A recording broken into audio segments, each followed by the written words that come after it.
Saban malam Jumat Aliku pun mengenang umat. Aku orang gitu ya. Assalamualaikum warahmatullahi wabarakatuh. Waalaikumsalam warahmatullahi wabarakatuh. Alhamdulillahilladzi an'ama 'alaina wa hadana 'ala dinil Islam. Asyhadu an la ilaha illallah wahdahu la syarika lah wa asyhadu anna Muhammadan 'abduhu wa rasuluhu ilan nasi kaffah la nabiyya ba'dah.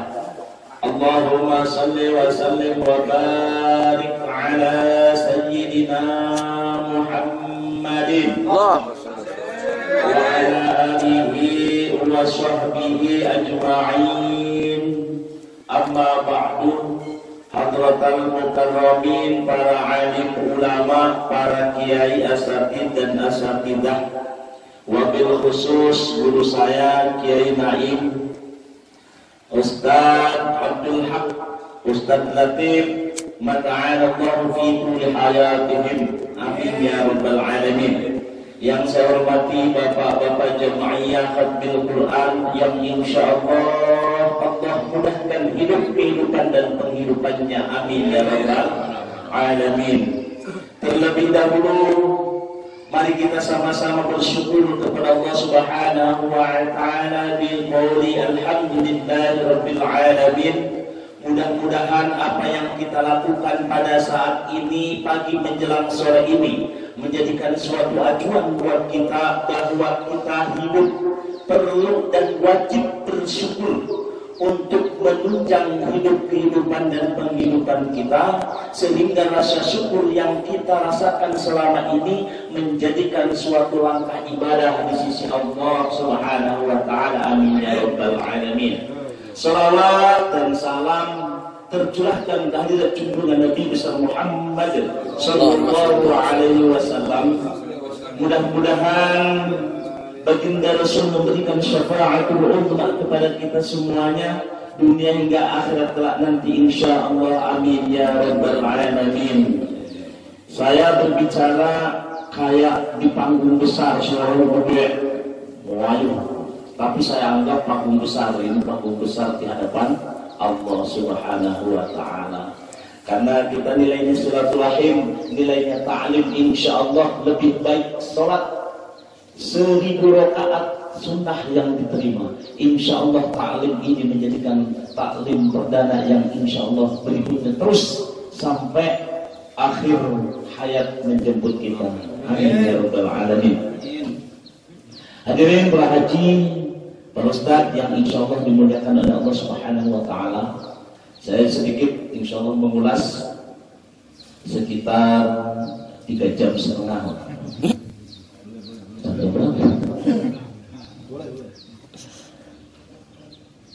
Al-Quran merupakan suatu pedoman di dalam hidup kita, di dalam kehidupan kita, di dalam penghidupan kita. Ketika Al-Quran menjadi suatu pedoman, maka tiada lain, tiada bukan, ketika ada apapun musibah, ada apapun kegersangan hati, baik fisik maupun rohani, kita lihat jamiah khatmil Quran kita jadi acuan. Insya Allah menjadi keberkahan buat kita. Sekarang ada wabah nih, bicara tentang wabah yang namanya corona. Kalau diketahui, corona karena datangnya dari Cina kok. Kalau diketahui namanya corona. Ketika ada wabah semacam ini, maka kita harus lebih yakin terhadap Allah dan juga Al-Quran, karena berarti hikmah dari wabah ini menjadikan suatu kita, oh iya, saya harus membersihkan diri, harus. Nah itu kan ajaran agama, harus lebih bersih, di rumah harus lebih bersih. Loh dari dulu baru mulai sekarang ini kita belajar cuci tangan. Orang mau udah kemana-mana, sekarang baru mulai belajar cuci tangan. Padahal tentang wudhu itu adalah cuci tangan yang sangat luar biasa. Tapi kok kita dihindarkan, bahkan sholat Jumat pun dihentikan. Tapi bukan berarti meninggalkan perintah daripada pemerintah. Minimal setelah ada informasi dari pemerintah kita mulai waspada. Tapi yang paling penting adalah keyakinan kepada Allah dan juga Rasul, malaikat, Al-Quran dan juga hari akhir. Kita harus lebih yakin dengan Al-Quran ini, insya Allah. Di dalam Al-Quran yang kita baca, nah ini yang kita baca tadi, mulai suratul Fatihah sampai Anas, ada 7 kalimat tasbih yang diawali dengan kalimat tasbih di dalam Al-Quran. Ada 7 surat di dalam Al-Quran yang diawali dengan kalimat tasbih. Makanya tadi saya dengar ada yang surat Al-Hadid yang dibaca oleh Ustaz Latif tadi.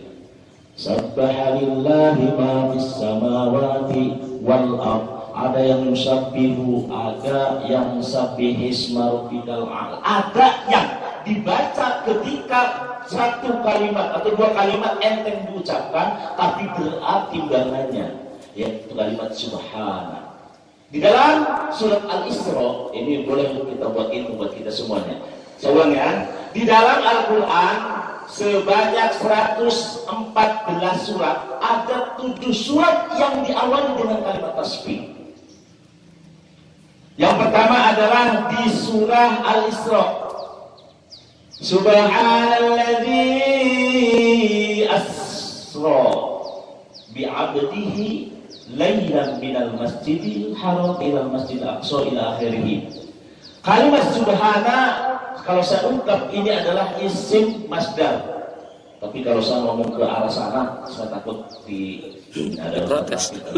Ini saya nggak mau menggurui beliau semua ini. Kalau udah ke arah nahwu shorof, beliau lupakannya. Itu isim masdar. Subhanalladzi asra, maha suci yang telah memperjalankan. Itu di dalam kalimat Subhanalladzi atau surat Al-Isra.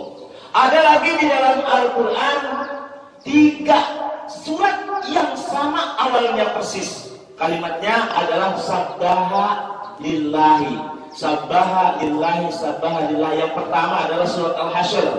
Yang kedua adalah surat Al-Hadid yang kita baca juga, semuanya udah baca. Yang ketiga surat As-Saff. Itu awalnya surat itu kalimatnya sabbaha. Kalimatnya adalah fi'il madhi yang menunjukkan artinya adalah telah. Nah, telah itu berarti telah bertasbih.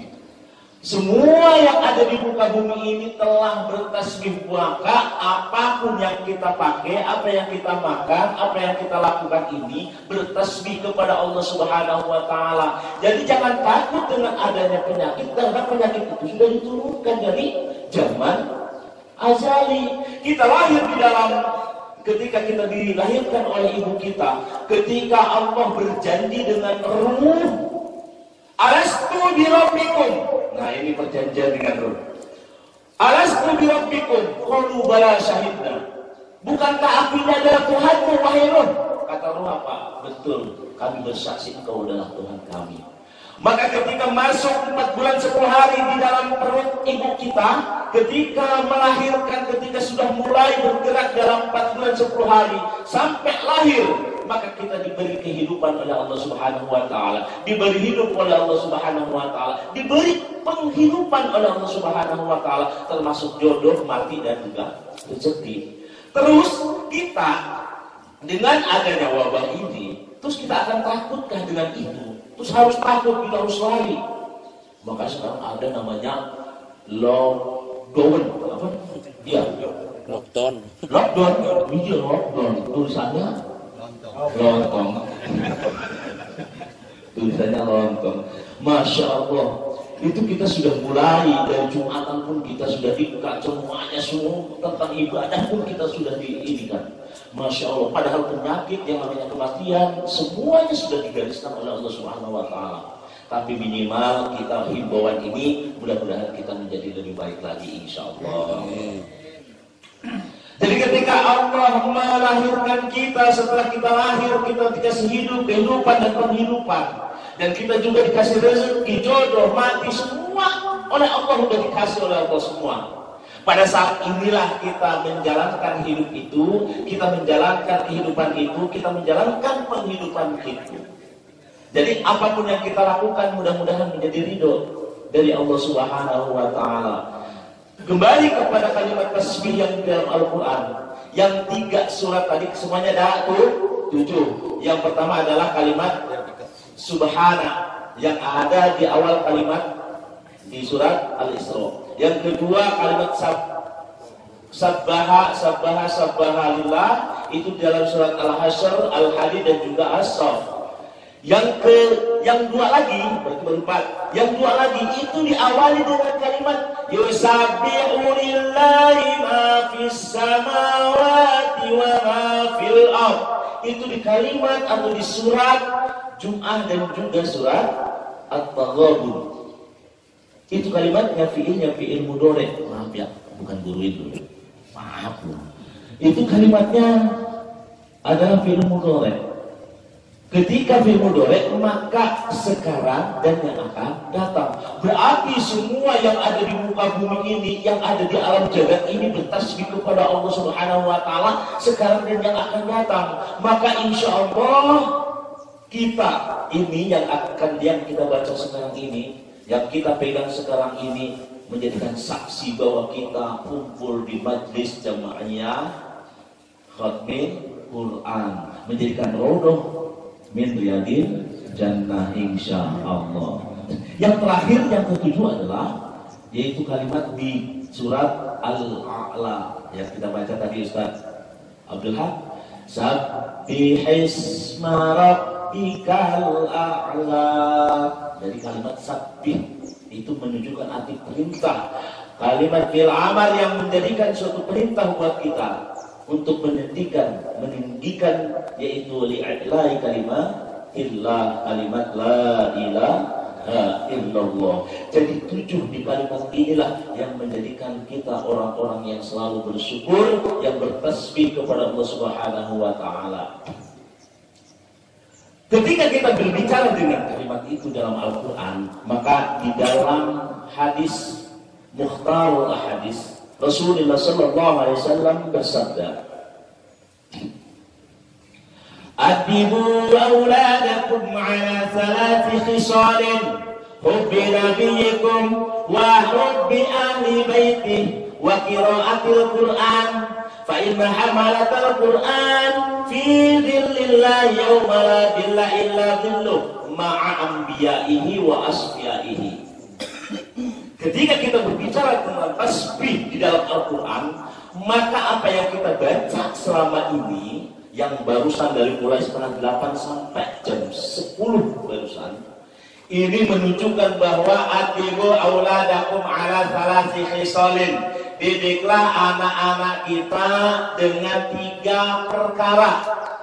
Yang pertama adalah hubbi nabiyyikum.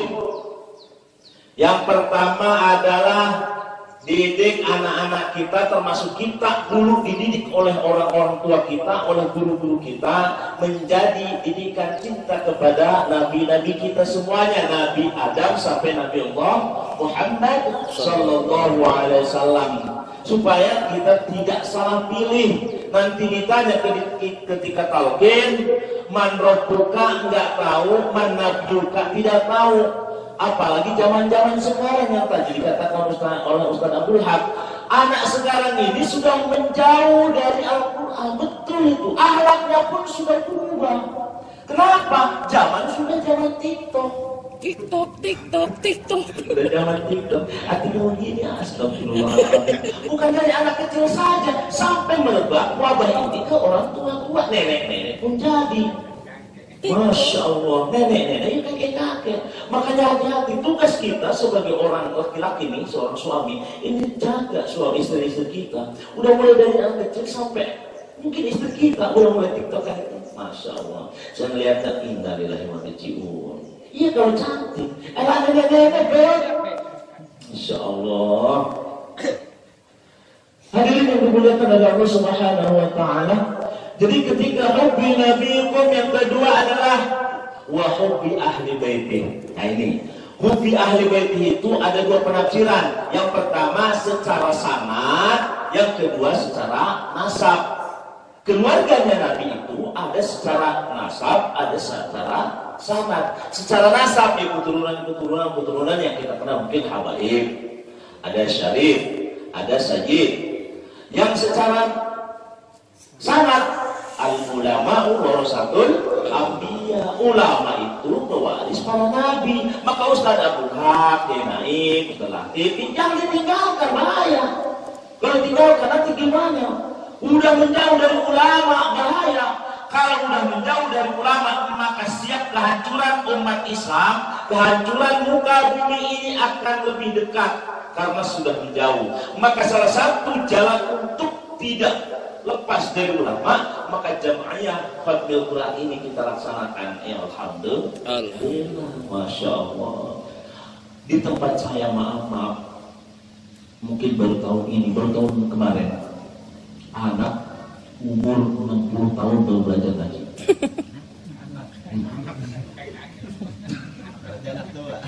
Iya, anak umur 60 tahun baru belajar ngaji. Itu aja alhamdulillah. Yang penting kan masih anak umur 60 tahun. Tapi di sini alhamdulillah masya Allah luar biasa. Insya Allah masih muda-muda. Oh, enggak 8. Yang ketahuan.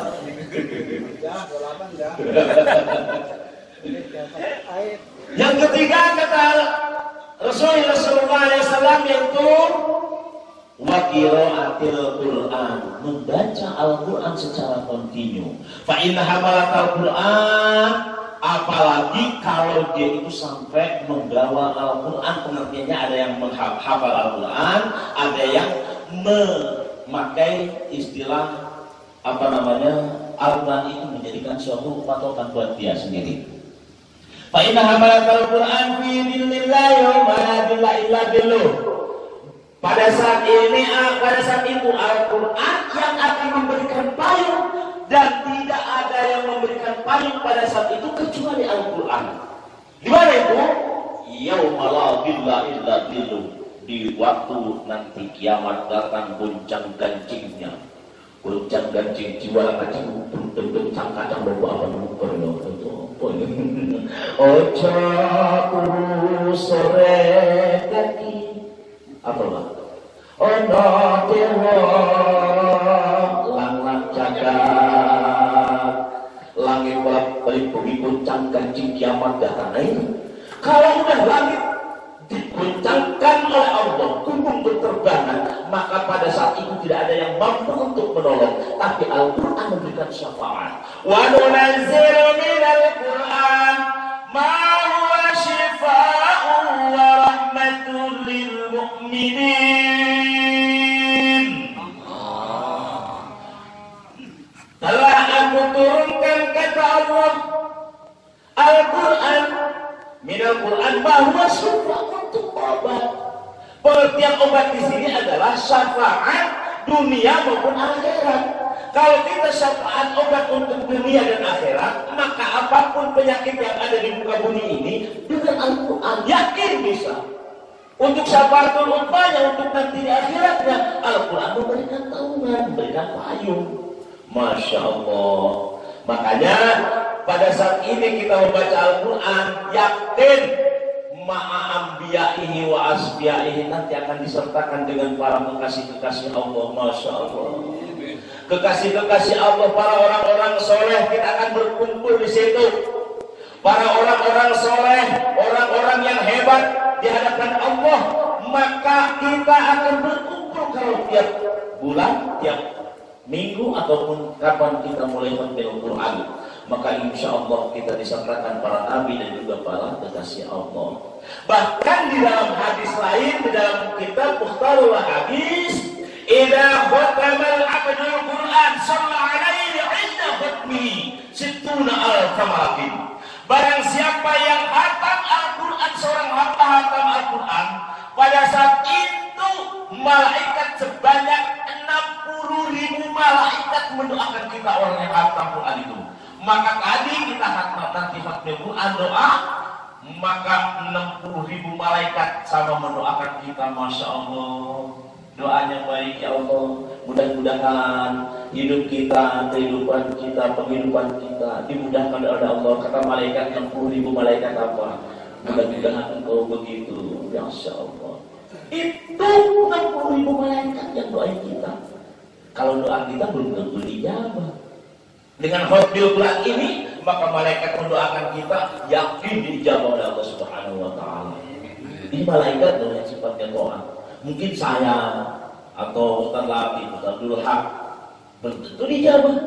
Tapi kalau malaikat sudah mendoakan gara-gara kita hafal Quran, insya Allah kita menjadi orang-orang yang diridhoi Allah Subhanahu wa taala. Yang terakhir, untuk mendapatkan itu semuanya, ada satu hal yang paling pokok, yaitu tadi ketika kita membacakan Allah. Ingat baca Allah. Dari mana dasarnya? Idza tarakal abdu du'a lil walidaini fa innahu yanqati anhu rizqu. Nah ini, hadis ini sahih di dalam kitab Mukhtarul Hadis. Idza taraka nalikana ninggalno. Paham ya, Pak? Nggih. Idza taraka nalikana ninggalno sapa al-abdu seorang hamba ad-du'a doa lil walidaini mari wong lorone empuk orang. Fa inna wasatamane wong kuwi yang qati'an rizqu moko bakal diputus dipedhot rizkine jasmani maupun ketika